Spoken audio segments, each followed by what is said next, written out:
गोवा के लिए एक ट्रिप ऑर्गेनाइज की गई है जिसके लिए वो हमसे 5,000 रुपए ले रहे हैं। मेरी सभी सहेलियां जा रही हैं। मेरा भी बहुत मन है, प्लीज मुझे जाने दो।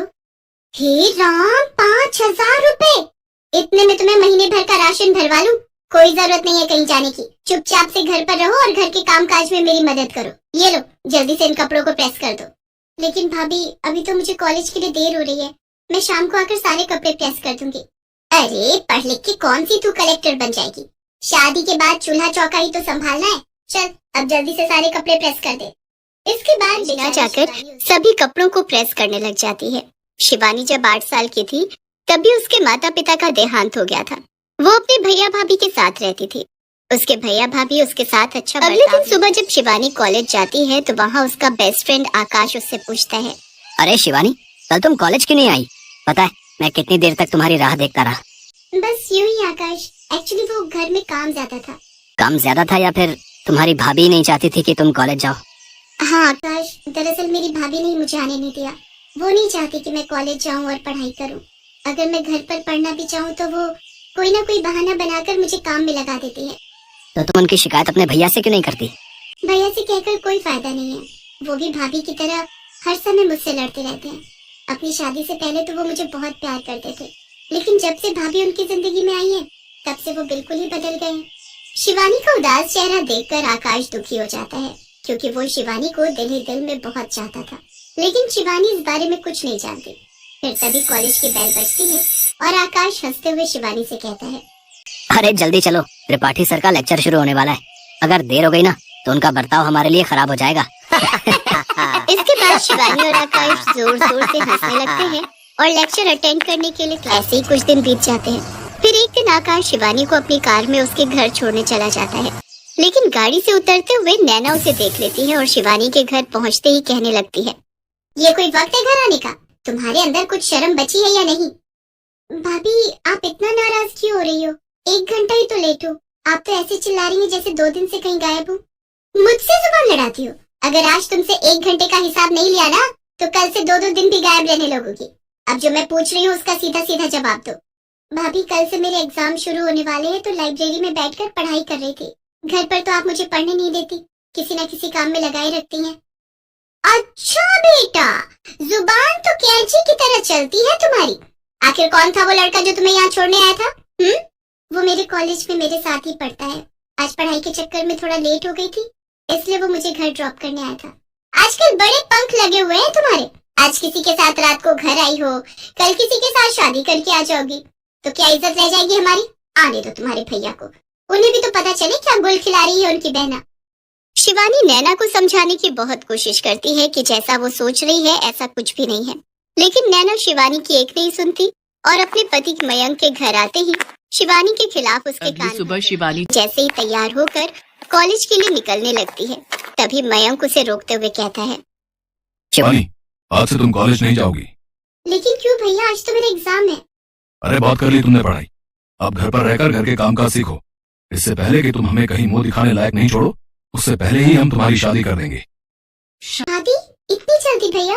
नहीं भैया, जब तक मैं पढ़ाई पूरी नहीं कर लेती तब तक मैं शादी नहीं करूंगी। शिवानी, तुम्हें पता है ना, मैंने एक बार जो फैसला ले लिया सो ले लिया। कल शाम तुम्हें देखने लड़के वाले आ रहे हैं, तुम तैयार है ना? हम जल्द ही तुम्हारी शादी कर देंगे। शिवानी अपने भाई को समझाने की बहुत कोशिश करती है, लेकिन मयंक उसकी बिल्कुल नहीं। बैठा आकाश कब से शिवानी की राह देख रहा होता है। एग्जामिनेशन हॉल में शिवानी के न आने के कारण आकाश भी वहाँ से बिना पेपर दिए ही चला जाता है। एग्जाम खत्म होने के बाद शिवानी और आकाश की दोस्त निधि आकाश के पास आकर बैठती है और उससे कहती है, आकाश तुम पागल हो गए हो क्या, जो बिना पेपर दिए आ गए? निधि यार, आज शिवानी कॉलेज नहीं आई, मुझे कुछ ठीक नहीं लग रहा। क्या तुम उसके घर जाकर पता कर सकती हो कि आखिर बात क्या है? हाँ हाँ, क्यों नहीं, चली जाऊंगी मैं। लेकिन ये तो बताओ, जब तुम शिवानी से इतना प्यार करते हो तो उसे बोल क्यों नहीं देते? हाँ तुम सही कह रही हो। अच्छा, उसको जाकर बोलना कि कल सुबह मुझे पहाड़ी वाले मंदिर पर मिले। इसके बाद निधि सीधा शिवानी आकाश का मैसेज दे देती है। शिवानी आकाश से जाकर मंदिर में मिलती है और रोते हुए उससे कहती है, आकाश, मेरे भैया भाभी जबरदस्ती मेरी शादी एक अनपढ़ तलाकशुदा मर्द के साथ कर रहे हैं, और उसके 2 बच्चे भी हैं। क्या?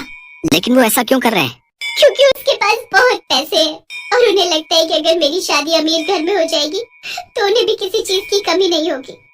निधि ने मुझे सब बता दिया है। और अब इस दलदल से निकलने का सिर्फ एक ही रास्ता है कि तुम अपने भैया भाभी का घर छोड़ दो। लेकिन फिर मैं कहाँ जाऊंगी? भैया के अलावा इस दुनिया में मेरा है ही कौन? तुम मेरे घर चलो शिवानी, मैं सच कह रहा हूँ, मैं तुम्हें कभी किसी चीज की कमी नहीं होने दूंगा। लेकिन आकाश, तुम्हारे घर पर इस तरह रहना लोग क्या कहेंगे? तुम्हारे घर वाले क्या सोचेंगे? नहीं, मुझे ठीक नहीं लग रहा। शिवानी, आज हम मंदिर में खड़े हैं और मैं भगवान के सामने तुमसे कुछ भी झूठ नहीं कहूंगा। मैं तुम्हें बहुत प्यार करता हूँ और जिंदगी भर तुम्हारे साथ रहना चाहता हूँ। क्या तुम मुझसे शादी करोगी? शिवानी, मैं भगवान को साक्षी मानकर उम्र भर तुम्हारा साथ निभाने का वादा करता हूँ। तुम्हें हर हाल में खुश रखूंगा और हमेशा तुम्हारा साथ दूंगा।